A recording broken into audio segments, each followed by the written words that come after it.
Work of the Shaw Tin to Central Link would affect the rail project. Evelina Lung has this story. Construction of the Shaw Tin to Central Rail Link has been put on hold since the discovery of Song Dynasty relics at the Matawai section of the project. One of the wells discovered will be preserved. Secretary for Development Paul Chan said today the government understands public expectations of the timely completion of the rail link. However, Chan stressed the administration takes heritage preservation very seriously, and there are still details that have to be examined before determining if the discovery would affect this project. The results will be unveiled in September.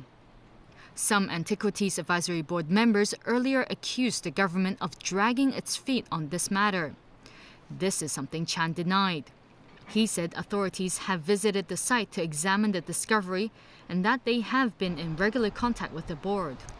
The board's chairman, Andrew Lau, earlier pointed out that none of the antiques found will be destroyed. He said they will simply be removed from the original location if necessary. An excavation study for Phase 2 and 3 of construction is expected to be completed by the end of this year. Evelina Lang, TVB News. In Ukraine, metal workers from one of Ukraine's biggest steel plants are helping soldiers and police patrol the city of Mariupol in the country's east. The city is in the Donetsk region that last Sunday had a referendum on independence. It's seen heavy fighting between separatists and government troops in recent weeks. But since Thursday, metal workers have joined police on citizen patrols aimed at keeping the peace. And for now, it seems to be working. There are 100 groups of 2 policemen and about 8 workers patrolling the streets of Mariupol. Meanwhile, the United Nations raised concerns about increasing human rights abuses in eastern Ukraine. We're talking about issues that have to do with intimidation, harassment, attacks on journalists, abduction, unlawful detention, killings, torture, and that, of course, especially in the areas that are in the control of armed groups that are undertaking also a number of other unlawful activities. To Turkey now, where both government and company officials are denying that negligence had anything to do with the coal mine disaster that claimed at least 299 lives so far. Anger continues to sweep the country as mine owners are accused of ignoring safety for profit. No amount of coal will ever warm the hearts of children whose fathers died in the mine. That's one of many complaints from those grieving the deaths in Turkey's worst mining disaster on record. Even as rescue work continued today, a handful of miners still trapped inside are unlikely to be alive after a fire sent deadly carbon monoxide coursing through the mine. İşçi bulunduğu haberine katı bir dille de Turkey's energy minister announced an official investigation is underway with 3 inspectors, 4 experts, and 2 prosecutors. At a press conference, the operator of the coal mine that exploded denied any negligence on the part of Soma Holding. Alp Gürkin and company managers insisted rumors that a fire began at a transformer are wrong, but they couldn't explain what triggered the explosion. But the president of the Chamber of Electrical Engineers of Turkey has his own suspicions. He was adamant improper operation was what led to the explosion. seçildiğim günden beri One lawmaker from the Soma region blames the government of Prime Minister Recep Tayyip Erdogan for not requiring stricter supervision of all mines. Back in October, Özgür Özel petitioned Parliament to hold an inquiry into mine safety, but the proposal was voted down. This mining security expert determined that so many miners were killed because the vents were shut off by rescuers trying to control the fire by preventing oxygen from getting in. By doing this, he said, the level of carbon monoxide increased and the miners were instantly poisoned. Meantime, Turkey's government is asking for its own parliamentary inquiry to determine what went wrong. All right, Chris, over to you for some sports. To Europe and onto the clay. Rafael Nadal defeated Andy Murray in 3 sets at the Italian Open. Jameson Wong has highlights of their thrilling quarterfinal clash on the Rome clay. The Scot got off to a blistering start, winning the opening 5 games on the way to taking the first set 6-1. The Spanish world number 1 played more aggressively in the second and leveled the match at a set apiece, 6-3 the score, forcing a decider. Murray responded, going up 4-2 in the third, but Nadal, as he does so often, wore down his opponent. At 5-5, he won 12 of the last 13 points.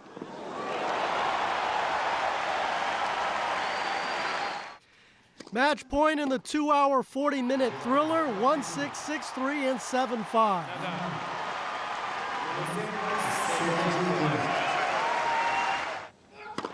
More high-quality tennis in one of the other last. Djokovic defeated David Ferrer in 3 sets. The scores were 7-5, 4-6, and 6-3. One more win each, and Nadal and Djokovic will meet again in the final. Jameson Wong, TVB News. Meanwhile, Italy's Sara Errani upset China's Li Na in 3 sets. The scores 6-3, 4-6, and then 6-2. Li made 52 unforced errors in the match. Errani is bidding to become the first woman to win her home tournament in almost 30 years. The National Hockey League playoffs, the LA Kings routed the Anaheim Ducks 6-2 in Game 7 of their Western Conference semifinal series. The Kings led 3-0 after the first period at the Honda Center. LA improved to 6-0 when facing elimination this spring. They advanced to their 3rd straight conference finals and will play the Chicago Blackhawks in the next round. The match featured the final game in the career of hockey great Teemu Selanne. The 43-year-old played more than 20 seasons in the NHL and lifted the Stanley Cup with the Ducks in 2007. And with growing World Cup fever here in Hong Kong and around the world, we take a look at the impact of Brazilian players on the local football scene. Ronnie Samtani has the story. Brazilian powerhouse Santos dazzled local football fans when the team visited Hong Kong in the 1970s. Pele, widely believed to be the best player of all time, was the star attraction. For decades since, local clubs have been importing foreign players, including those from Brazil. Among them, Jose Ricardo Rambo and Cristiano Cordeiro. They performed very well and made other Brazilian players popular among local teams. Peter Leung, who used to manage South China, is now the manager of the Eastern Salon. He says foreign players have helped to boost the talent level on teams. After 97, first time I bring in the player and coach from Brazil. Before, everybody think UK player is the best. Even Hong Kong football, we like to play the UK style. I think we can learn something from Brazil. So I bring in the Brazil coach and 3 good player from Brazil. After that, so many Brazil players. Leung said there are plenty of talented players in Brazil, the only country to win the World Cup 5 times. You know, if you go there, I've been there before, the whole pitch, all the players, you can see they are good players. The Eastern Salon Football Club is one of the 12 clubs competing in the Hong Kong Football League this season. They have 6 players from Brazil and 1 from Australia. Leung noted that Brazilian players bring stronger skills to the pitch, but keeping them motivated to play consistently all season long can be a tough task. That's because they can be quite lazy, Leung said. Ronnie Samtani, TVB News. And that's our news. Thanks for watching. Good night.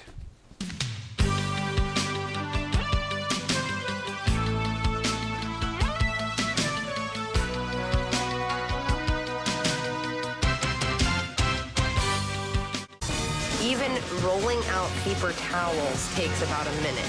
I could have spent a minute doing something else. Time management becomes an issue. What is it you did with all of your time? Can you tell me? Sunday, Face Off at 8:30 on Pearl. 下一個係邊個？冇？咁好啦，勁量鹼性電芯採用電力封存科技，發揮高達3倍電力，俾你玩多啲，換少啲電。勁量就是正能量。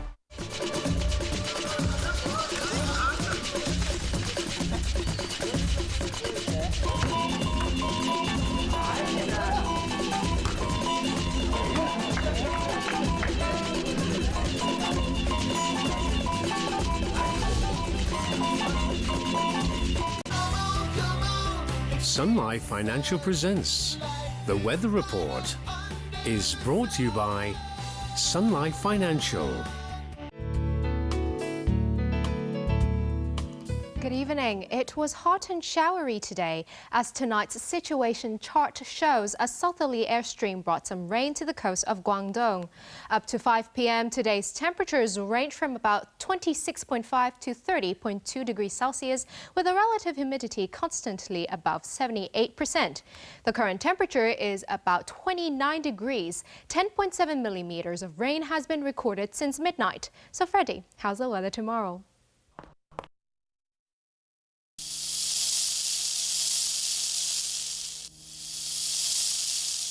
Mainly cloudy with a few showers and isolated thunderstorms. There will be sunny intervals during the day. Temperatures will range from 27 to 31 degrees. Showers will become more frequent in the coming week. Tomorrow morning's air quality health index will range from low to moderate. The maximum UV index forecast for tomorrow will be about 8. Now to the latest global weather update. Showers in Shanghai, Taipei, and Xiamen. Thunderstorms in Guangzhou and showers in Macau. Sunny in Beijing, Seoul, and Tokyo. Thunderstorms in Bangkok and showers in Ho Chi Minh. Showers in Kuala Lumpur and rain in Jakarta. Sunny in New Delhi and bright in Mumbai. Sunny in Cairo and bright in Nairobi. Showers in Brisbane and cloudy in Melbourne. Cloudy in Toronto and sunny in New York. Showers in Vancouver and sunny in Los Angeles. Sunny in London, Paris, and Zurich. That's the weather. Have a lovely evening.